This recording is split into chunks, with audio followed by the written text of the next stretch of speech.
Buenos días, bienvenidos a este tiempo devocional Tu Palabra para encontrar el camino. Hoy es 28 de marzo del 2023 y vamos a continuar con la lectura de la Biblia en un año con la carta de San Pablo a los Filipenses capítulo 1. Filipenses capítulo 1.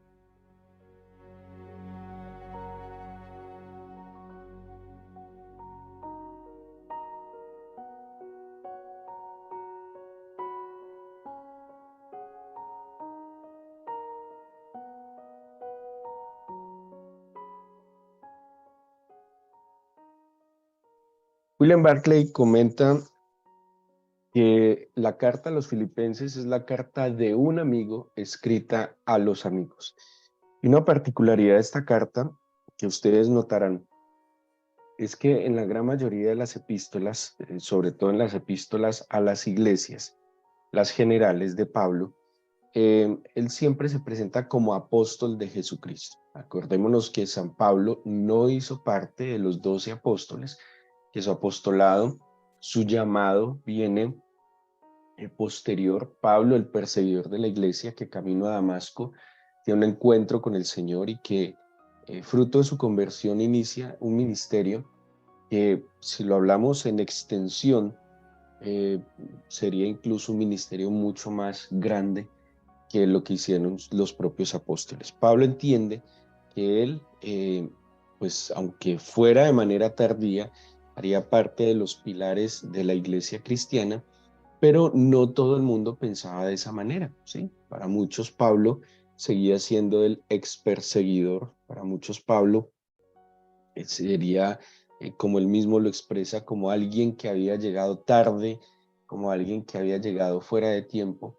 Así que en casi todas las epístolas que Pablo escribe a las iglesias, a las comunidades, pues él se presenta como el apóstol, porque era como vindicar un poco su ministerio.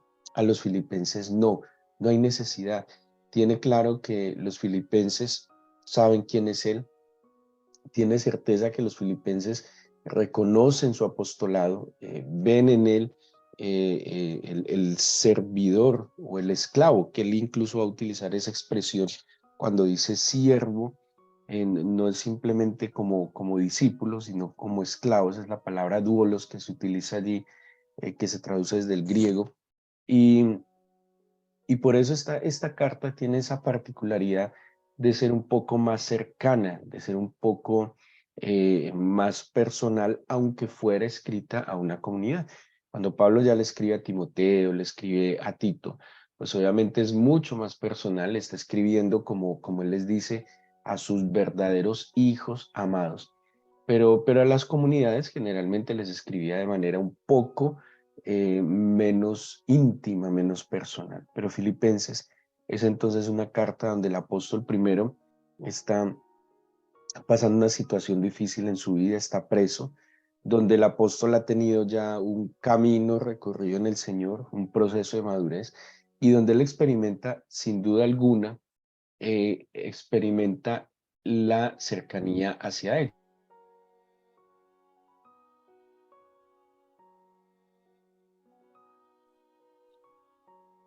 Donde él experimenta cercanía a sus discípulos. Empieza entonces Pablo en el capítulo 1, versículos 1 y 2, Pablo y Timoteo.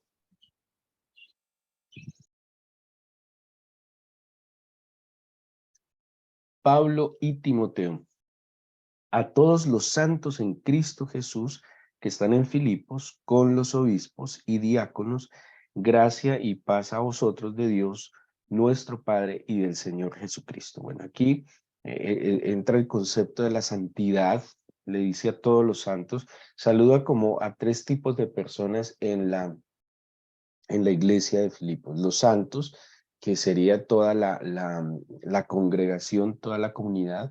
Los obispos, que eran algo así como los supervisores de la iglesia, y los diáconos son los servidores. Pero este concepto de santidad no es un concepto como algo inalcanzable. La santidad primero es un don de Dios. El Señor aparta, así como en el Antiguo Testamento el Señor aparta a su pueblo y lo aparta para que viva de manera diferente y exclusiva. Ese es el llamado que nosotros como cristianos tenemos de ser diferentes, y la vida diferente en nosotros se debe notar. De ninguna manera la vida de fe y el cristianismo debe ser una vida mimetizada o camuflada en la sociedad. Nosotros no estamos llamados a no notarnos, ¿sí? Nosotros no estamos llamados a pasar inadvertidos en medio de la sociedad en la que nos desenvolvemos.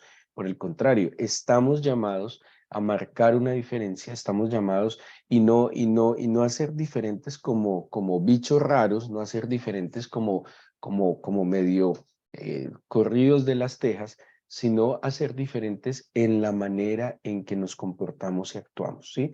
No estamos movidos por las corrientes, no, no actuamos masificados. Una de las características que tiene la sociedad es que la sociedad va masificada, va como borregos, va llevada por vientos. Es como cuando uno ve ciertas aves migratorias que se mueven en una cantidad y todas se van moviendo en direcciones, pues, pues si yo las viera desde acá pareciera a veces sin sentido, van y vienen, a veces avanzan. Y la sociedad de alguna manera se mueve así. ¿Para dónde va la gente? Para dónde va Vicente, decían los abuelos. Pero el cristiano está llamado a identificar los movimientos, los vientos, las modas, las circunstancias, y entender que él se mueve no por esas situaciones, sino que se mueve por la palabra y la voluntad del Señor. Somos diferentes, somos una posesión exclusiva y estamos puestos en este mundo como luminarias, como luces en medio de las tinieblas, para marcar, para poner delante del Señor un modelo diferente, ¿sí? Una manera diferente de vivir. Y así Pablo saluda entonces a sus discípulos, que como dice William Barclay, a sus amigos. Y les dice: gracia, paz a vosotros de Dios nuestro Padre y del Señor Jesucristo. Y luego va a venir una manifestación muy especial. Este capítulo 1 es un poco contradictorio a lo que muchos pudiéramos pensar sobre en la visión de la vida, y, y vemos a Pablo cómo va a plantear el propósito de la vida, ¿sí? Primero hay una acción de gracias, hay una oración al Señor reconociendo la fe de los filipenses, pero también orando por ellos, pidiéndole al Señor que se mantengan firmes, pidiéndole al Señor que se mantengan fieles, pidiéndole al Señor. Ayer hablábamos incluso cuando Pablo le escribe a los Efesios de cómo mantenerse firmes ante las acechanzas, de cómo poder resistir las situaciones que vienen a ponerse. Y aquí Pablo está orando por sus discípulos y les está reconociendo también su fe, está reconociendo su comunión en el Evangelio, está reconociendo que ellos manifiestan claramente ese llamado y ese apartar que el Señor tuvo con ellos. Una particularidad que estaba estudiando acerca de las cartas paulinas es lo que él plantea a través de ellas, y es la vida en Cristo. Es lo que él va a redundar mucho, y particularmente en las cartas a los Efesios y a los Filipenses. Y imagínense que 132 veces en las cartas paulinas plantea Pablo la vida en Cristo. 48 aparece la vida en Cristo Jesús, 34 veces la vida en Cristo, 50 veces la vida en el Señor. Es una particularidad, no es un detalle menor, porque Pablo está reconociendo y está manifestando que la vida del creyente tiene sentido es en una vida intercambiada en Cristo. Gálatas 2:20, por ejemplo, nos expresa: con Cristo estoy juntamente crucificado, ya no vivo yo, más vive Cristo en mí. Es una vida fundida en Cristo. Ponía un ejemplo, William Berkeley, que dice: es como las aves que viven en el aire, ¿sí? Es el medio en el cual nosotros nos desenvolvemos, es el medio en el cual nosotros vivimos y subsistimos. Eso debe ser Cristo para nosotros, es lo que Pablo está expresando, que Cristo es el medio en el cual Él vive. Y si es el medio en el cual Él vive, Él es el medio por el cual Él vive. Por eso Cristo es todo en todos, por eso Él le reconoce incluso que todo es de Él, que todo es por Él, que todo es para Él. Sí, es una particularidad. Y esta misma certeza que experimenta Pablo de vivir en Cristo es lo que va a expresar algo aparentemente muy contradictorio en este capítulo 1, demostrando la victoria que el Señor ha tenido sobre aquello que es lo que pensaría yo genera más inquietud o en la mayoría de los seres humanos, y es la muerte. ¿Qué viene más allá? Cuando alguien se muere, ¿para dónde se va? ¿Qué pasa? O sea, la muerte es lo peor que nos podría pasar, ¿sí? Y seguramente en el pensamiento de la gran mayoría de los seres humanos, pues estaría que la muerte es el peor castigo, que la muerte es el peor escenario, que no habría nada peor que le pasara a alguien que la muerte. Pero Pablo nos muestra algo contrariamente diferente en la medida en que él ha aprendido a vivir en Cristo. Y es lo que plantea desde el versículo 12. Dice, quiero que sepan, hermanos, que las cosas que me han sucedido han redundado más bien para el progreso del Evangelio. Como les decía, está en la cárcel. Y él ve, como le escribe a los romanos, que nada es un despropósito, que todas las cosas ayudan a que se cumpla ese propósito, que todas las cosas ayudan a bien. Dice el versículo 13, de tal manera que mis prisiones se han hecho patentes en Cristo, en todo el pretorio y a todos los demás. Y la mayoría de los hermanos, cobrando ánimo en el Señor, lo que les mencioné ahora, con mis prisiones se atreven mucho más a hablar la palabra sin temor. Pablo vio un propósito en su padecimiento. ¿Cuál? Que muchos se animaban a seguir su ejemplo de anunciar el Evangelio. Así que muchos se envalentonaban a anunciar su fe. Esta semana hicieron una entrevista al comandante de la policía. Eh, mm, y mi personal apreciación me generó mucha admiración, eh, porque abiertamente defendió su fe católica. ¿Sí? Y ahora, si hubiera más cristianos como este católico, hablando del comandante de la Policía Nacional de Colombia, si hubiera más evangélicos cristianos como este católico, yo creo que veríamos cosas muy diferentes en las iglesias y en la sociedad. De verdad que es un señor, por lo menos en lo que él mismo manifiesta, y que si se atreve a hacerlo así, es porque así es, una vida de piedad y sin ningún tipo de pena, vergüenza, temor, incluso a las consecuencias. Y él dijo algo que me pareció muy particular. La periodista le decía, usted sabe que esta entrevista va a generar mucho malestar en el país y se la van a ir encima. Y decía, bienvenida sea la crítica, bienvenida sea las consecuencias por defender mi fe, porque esto me santifica. Es que de eso se trata ser creyente, de eso se trata ser cristiano. Uno, firme en sus principios, viva sus principios, defienda su fe y manifieste su fe sin vergüenza, ¿sí? Pero ahora nosotros, yo no sé por qué, vivimos escondiendo, camuflando, mimetizando nuestra fe como si fuera un pecado mortal, por miedo a las consecuencias, ¿sí? Hace unos años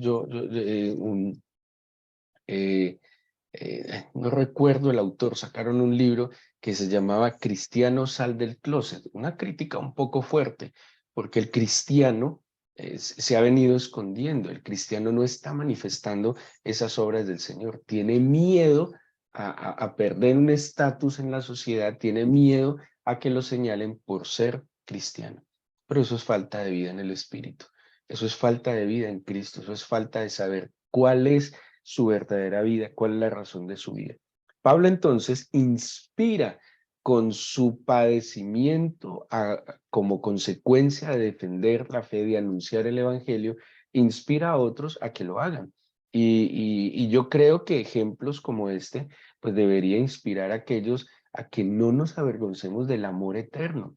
Uno no se puede avergonzar de aquel que le ama y aquel que consideramos que es nuestro gran amor. Ahora, si Cristo no es nuestro gran amor, pues obvio, ¿a quién vamos a anunciar? ¿Qué fe vamos a defender? ¿Qué vida diferente vamos a tener? ¿Qué vida exclusiva vamos a tener? ¿Sí? Pablo entonces, bueno, dice, algunos lo van a hacer por contienda, algunos lo harán por desafío, pero no importa lo que sea, es que incluso lo que yo estoy viviendo está motivando a que otros vayan y evangelicen. Y dice el versículo 19, porque sé que por vuestra oración y la suministración del Espíritu de Jesucristo, esto resultará en mi liberación. Conforme a mi anhelo y esperanza de que nada será avergonzado, antes bien, con toda confianza como siempre, ahora también será magnificado Cristo en mi cuerpo, o por vida o por muerte.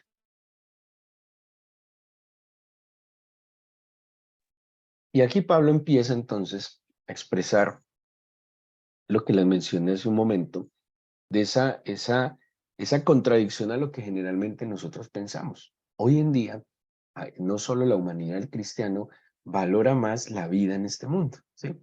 El cristiano no anhela que Cristo vuelva. El cristiano anhela que Cristo intervenga en su vida y en su bienestar en este mundo.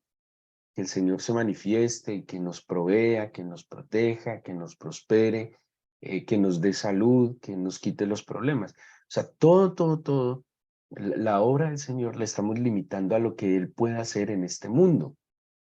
Pero poco se está pensando en la eternidad, poco se está pensando en su gloria, poco se está pensando en vivir en Cristo, ¿sí? No hay un anhelo de su regreso, no hay un anhelo de que Él tome el control de este mundo, porque tomar el control de este mundo, tal vez muchos cristianos incluso pensarían, pues que se acabarían ciertas cosas que generan gusto, agrado y placer.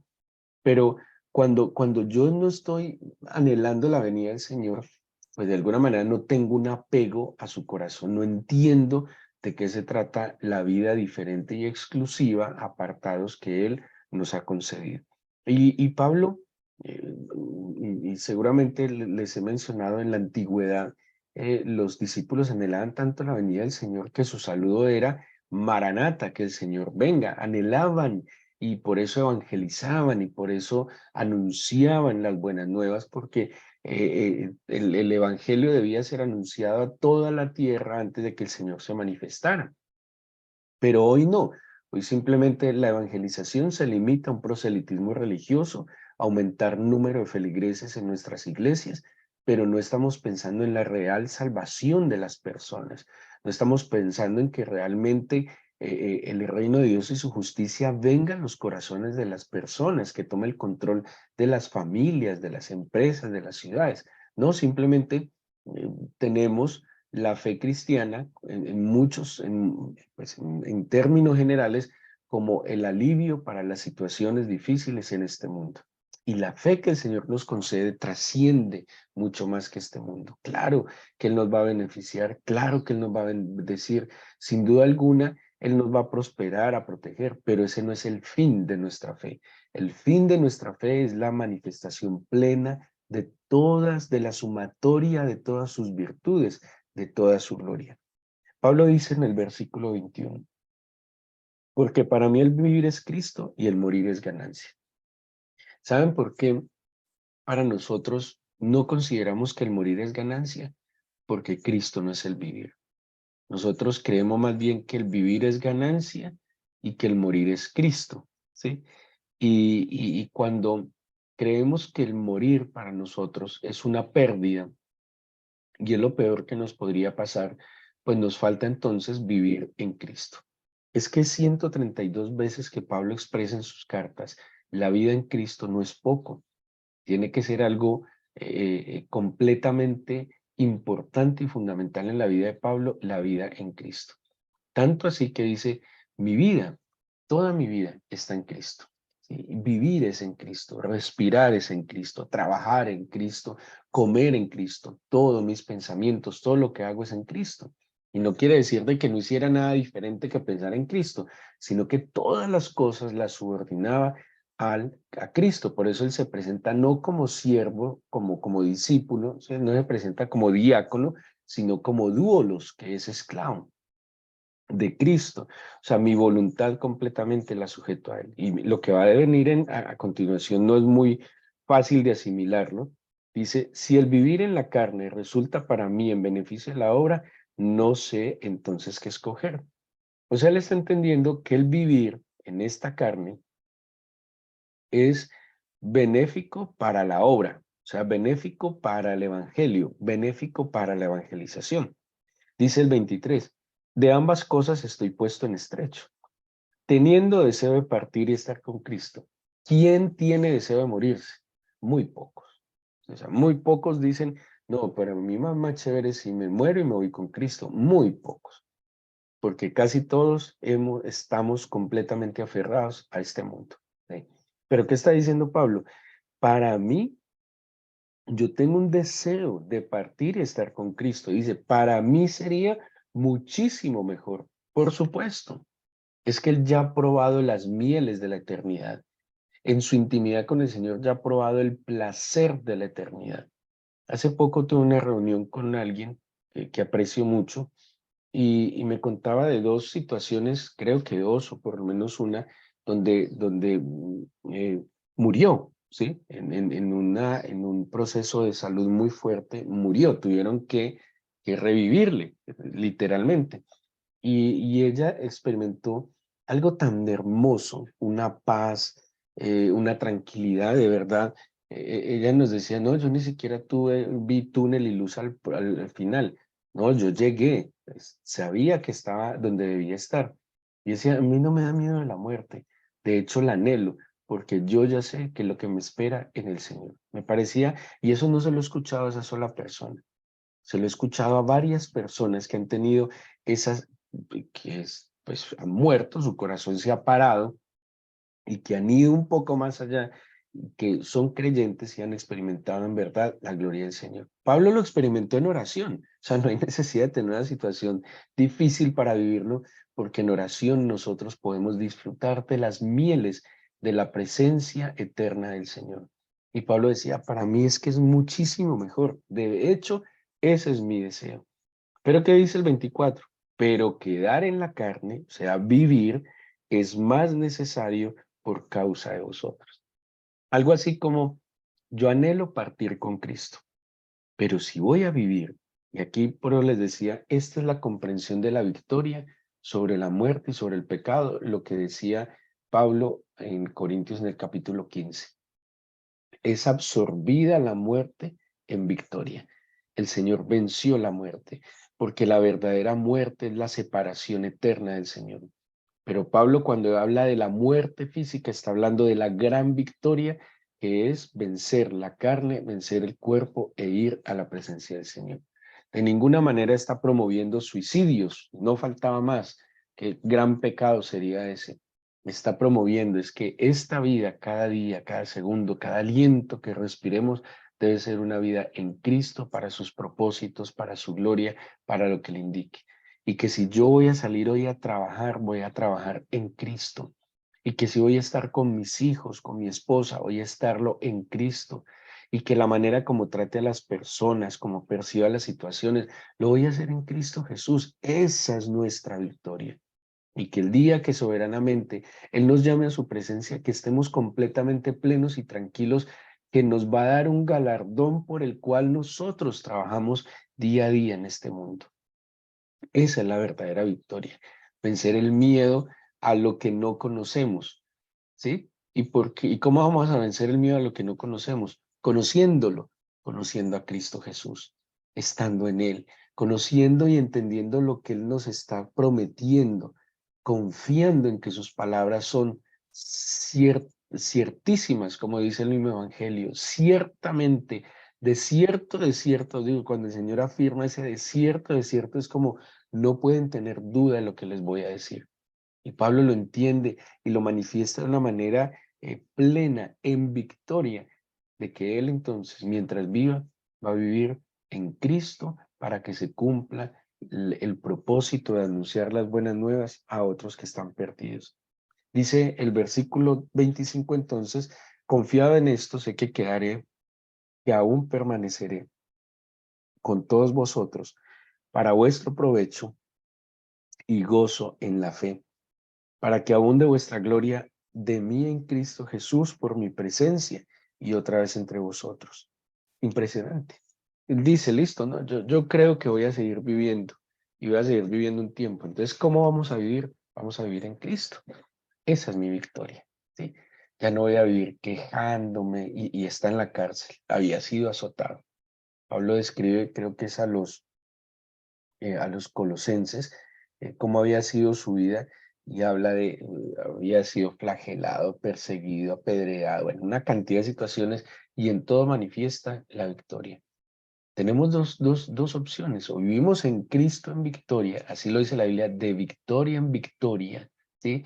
De triunfo en triunfo, o vivimos simplemente en nuestras capacidades llenos de miedo, quejándonos, frustrados, amargados y incomprendidos, ¿sí? Porque no nos comprendemos y nadie nos comprende. O vivimos en Cristo, en victoria, o vamos de gloria en gloria, como dice el Señor. Y sabiendo que cada día lo estamos disfrutando como el último, con la esperanza de que Él venga por nosotros, pero también con el desafío de volver a vivir para su gloria. Eso nos va a liberar del egoísmo, eso nos va a liberar tanto incluso, es que me ofendieron, no me quieren, me rechazan, me tratan mal. Estamos tan centrados en el otro. Nosotros no somos cristianos. Nosotros a veces somos, no sé, espocéntricos y hijocéntricos, porque nuestra vida gira en torno a, a lo que el esposo o la esposa dice, piensa, opina, se mueve, hace con el gesto. Y qué pereza una vida así. Qué pereza que a toda hora estoy mirando qué cara hizo, cómo amaneció, cómo me saludó, qué tonito usó. Qué pereza. Eso no es una vida de victoria en Cristo. Eso es una vida de frustración y amargura que es insoportable, que es imposible de llevar. Pero cuando yo vivo en Cristo, yo solo veo la bondad del Señor. Yo solo veo el cumplimiento de sus propósitos y de sus promesas. Y no hay manera si no le buscamos realmente, si no nos arrodillamos más, si no menguamos para que Él crezca, si no morimos para que Él viva. Esa es la victoria que Pablo nos está dando a conocer. Aprendió. ¿Y qué cosas las que vivió Pablo? Persecución, imagínese rechazo, después de todo lo que hacía, obras de amor, y lo juzgaban y lo rechazaban. Pero es que en Cristo nunca tendremos ningún tipo de derrota. Vamos a darle gracias al Señor en oración, entregándole este nuevo día.